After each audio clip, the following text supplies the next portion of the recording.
இந்த மாபெரும் பேரணி காத்திருப்பு போராட்டத்தை துவக்கி வைத்திருக்கிற இந்திய கம்யூனிஸ்ட் கட்சியினுடைய மாநில செயலாளர் தோழர் ஆர் முத்தரசன் அவர்களே,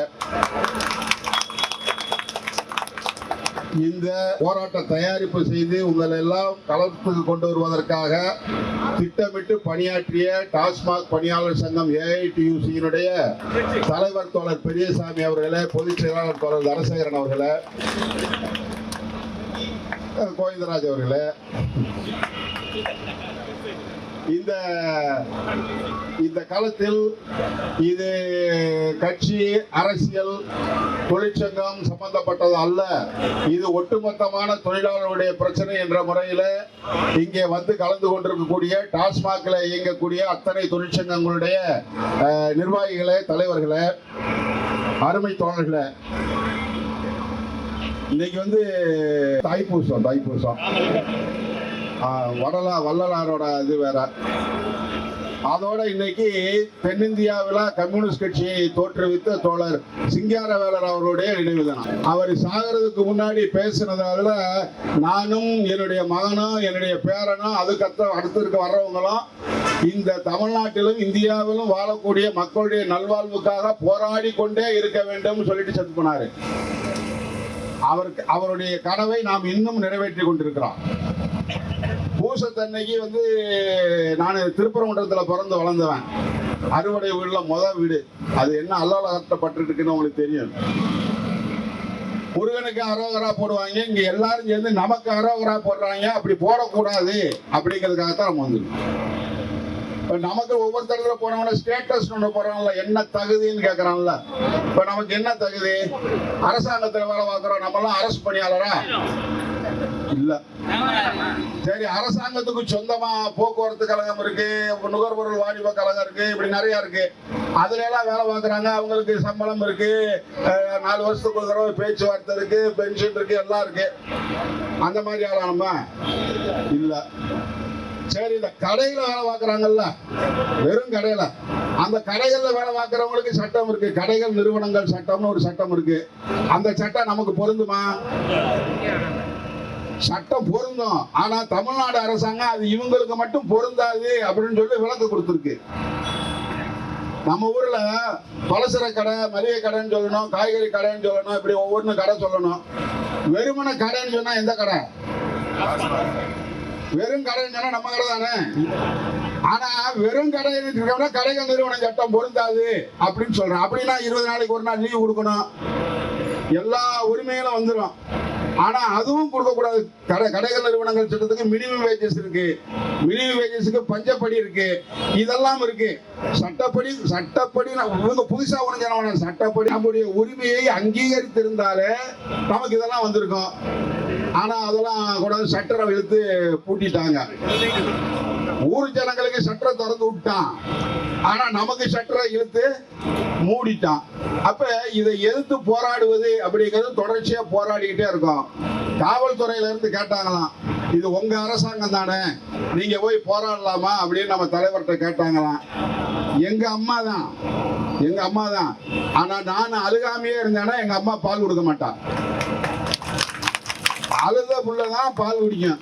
அம்மானா உடனே தூக்கி பால் கொடுத்துட்டே இருப்பாளா? பால் கொடுக்கறதுனா அழுதுதான் ஆகணும், சண்டை போட்டுதான் ஆகணும், அடம் முடிச்சுதான் ஆகணும். நாங்க செய்வோம். இந்த அரசாங்கம் இல்ல, நாளைக்கு கம்யூனிஸ்ட் கட்சி அரசாங்கமே வந்தாலும் அதை எதிர்த்து எங்களுக்கு உரிய நிவாரணம் கிடைக்கிறத போராடுவதற்கு வருவோம். ஏனென்றால் இந்த ஊர்ல இல்ல, சோவியத் யூனியன்ல லெனின் வச்சு தர்ற. லெனின் வந்த உடனே சொன்னாங்க, வேணாம் நம்ம தான் ஆட்சிக்கே வந்துட்டோமே, கலைச்சிடலாம் சங்கத்தை. அவர் சொன்னாரு, ஆட்சிக்கு வந்தாவே மண்டகனை ஏறிடும், அது லெனினா இருந்தாலும் கூட. அப்புறம் எல்லாருக்கும் தானே இருக்கும், அவருக்கே அப்படின்னு சொல்லி, அதனால சங்கத்தை கலைக்காத, என்னை எதிர்த்து போராடு அப்படின்னு சொன்னார். ஒரு அரசாங்கம் என்னை எதிர்த்து போராட வேண்டும் என்று சொல்ல வேண்டும். இதை கலைஞர் சொன்னாரு. தமிழ்நாடு அரசு பணியாளர் சங்கத்துடைய மாநாட்டில் நீங்கள் போராட்டத்தை கைவிட்டு விடாதீர்கள், தொடர்ச்சியாக போராடுங்கள், இந்த இருக்கிற தீவு தொடர்ல வச்சு பேசினார்.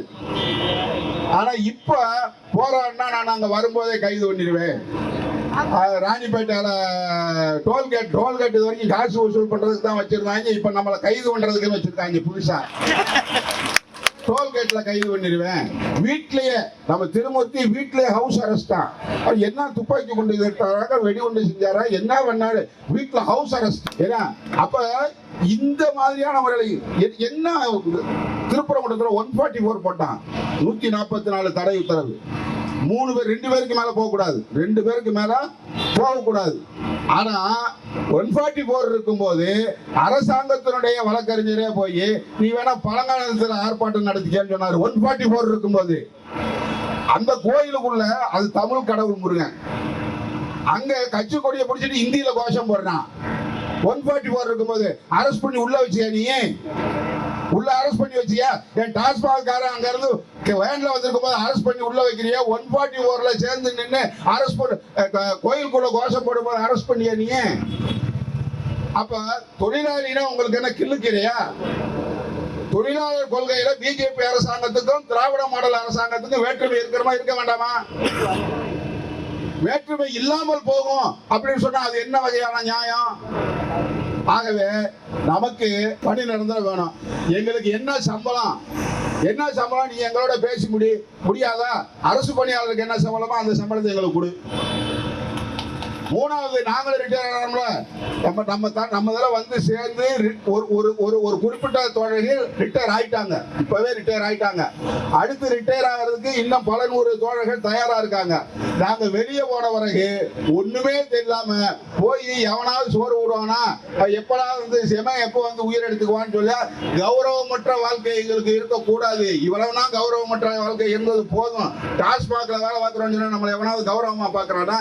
கௌரவமற்ற வாழ்க்கை ரிட்டையர் ஆனவராவது கிடைக்கணும். ஆகவே எனக்கு ஓய்வூதியம் வேணும். இந்த 3 கோரிக்கைகளுக்காக தொடர்ச்சியான விட்டு கொடுக்காத போராட்டத்தை மேற்கொள்வது என்று நீங்கள் முடிவெடுத்து களம் கண்டிருக்கிறீர்கள்.